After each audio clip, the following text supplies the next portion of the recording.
got this. You've been preparing, you've done your power poses, you've got your blue bottle coffee. Just don't spill it on Mark Benioff and you're going to be fine. Hi everyone, I am Brad Hungerman. I am a new product manager here at Salesforce, and I'm just really excited today to be talking to you about some of the different customer features that we've been studying for the last few months. We came up with some really good ideas that I want to share with you, and so let me just throw a couple of stats up on the board for you. What's going on here? It's kind of true. I don't have time for this. No, why isn't his VP here? Why is he so nervous? Guys, I have to go. Well, I can't remember the exact statistics, but the really important thing that I want you to... Where'd everyone go? So I want to ask you, what did Brad do wrong here? Anyone? Stephanie? He wasn't looking good, no eye contact, and he was like protecting himself like low power poses. You got it right. He was very nervous, and it really showed. His body language was all off. He was touching his neck and his hair, which signifies nervousness. He was holding a cup in front of him, which puts a physical barrier between him and his audience. And he was just not doing well. So today, we're going to talk to you about how to rock your next presentation with body language. The agenda for today is explaining to you why body language is crucial for your next presentation, giving you 4 tips of body language you can use, and then telling you a story about an entrepreneur who used body language to build his business. Now we're all in this class, and we've become better presenters, but we don't know, So 93% of communication is nonverbal, and that's why it's so important. And 50% of it is actually body language alone. And all of you will present in your next job. You might think you might be able to wiggle out of it, but that's not true. Stephanie, you're going into growth equity. So you're going to present investment opportunities to your partners. Reed, you're going into consulting. You'll need to present to clients as a way to move up in your organization. We'll all have to do it. Now I want you to turn off your brains and turn 2 parts on, because we're going to talk about statistics. 70% of Americans believe that presentation skills are crucial for career success. And when senior executives have been surveyed in the past, they've said that executive presence accounts for 26% of what it takes to get promoted to the next level. That's 1/4 of what it takes to get promoted. I'm not sure how much performance actually is, so maybe Jeff Pfeffer was right after all. So now I'm going to turn it over to Paul, who will give you some tips on body language.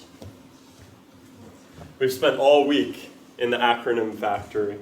We've thought about lots of permutations of letters. And we've come up with 4 that you need to remember for you to walk out of this room a better nonverbal communicator.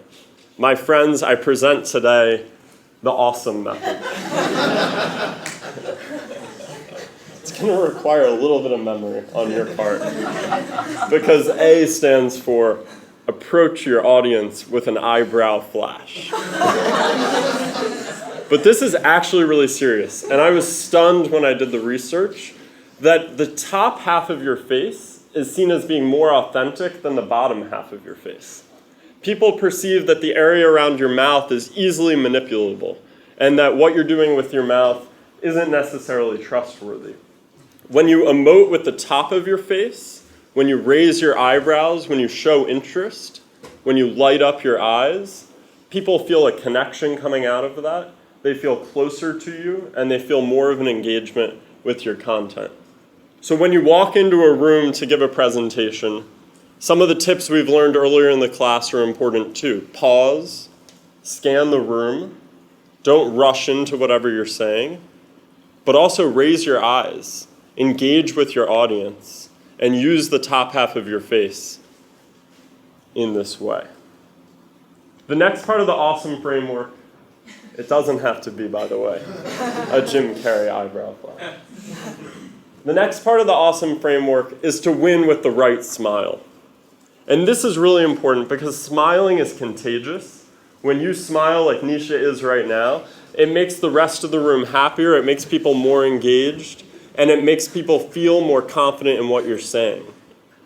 Smiling, especially when you smile authentically and not a kind of forced teeth grin, smiling gives you more confidence in what you're saying. It releases endorphins in your body that makes you feel stronger, makes you feel more confident, makes you feel more powerful.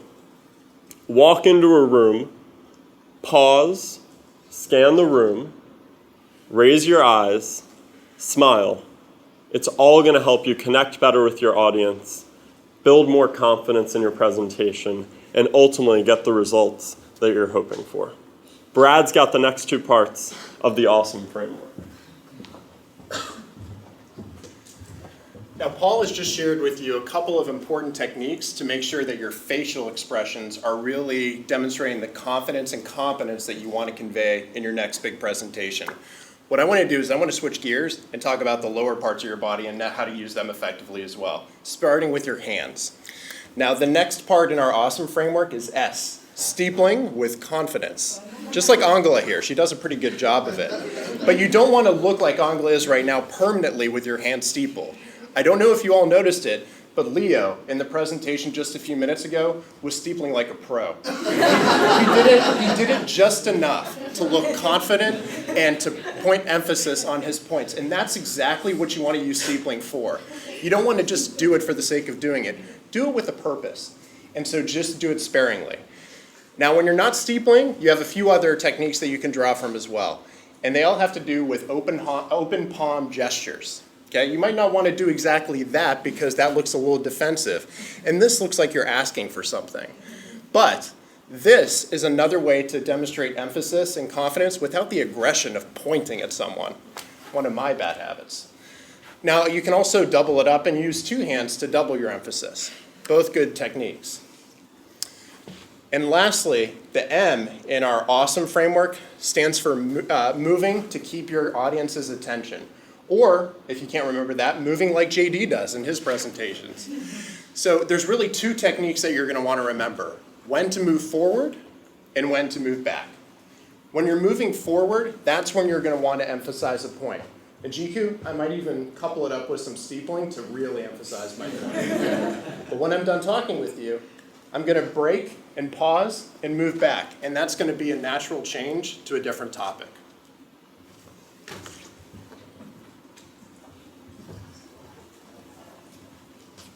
How many of you have heard about this?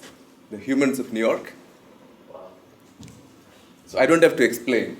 This is Brandon Stanton, the young guy in the cap. What he does is, every day morning he takes his camera and he walks up to a stranger and then asks his permission, his or her permission, to take their photograph and then engages in a conversation with that person. Let's for a moment assume that you're all strangers here and I'm Brandon Stanton. I walk like this. Look at the strangers, and take out the camera and ask the permission. Do you mind if I take a photograph of yours for my blog? No, please don't take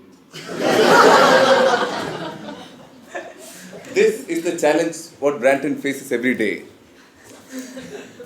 In a split second, he has to build the trust and confidence with a stranger. First to get the consent to take that photograph. Second to engage in a conversation that actually builds a story for him. And he has done tens and thousands of these interviews. And he has experimented with multiple things. The script, for example, using the word photograph versus using the word portrait. 100 times he has done it. But the interesting conclusion that he has come to is that the script doesn't matter. All that matters is the body language. The trust and the relaxation and the confidence that you convey in the body language is that matters at the end of it. So this is a great story. And we spoke about body language today. We heard about accent bias. We heard about talking in a second language. So if you think those biases exist, use the body language edge. And we gave you a great model today. The awesome model. So with that, we're all going to come out, and we'd love to take some questions and talk to you more about nonverbal communication and how we can all be pros at it.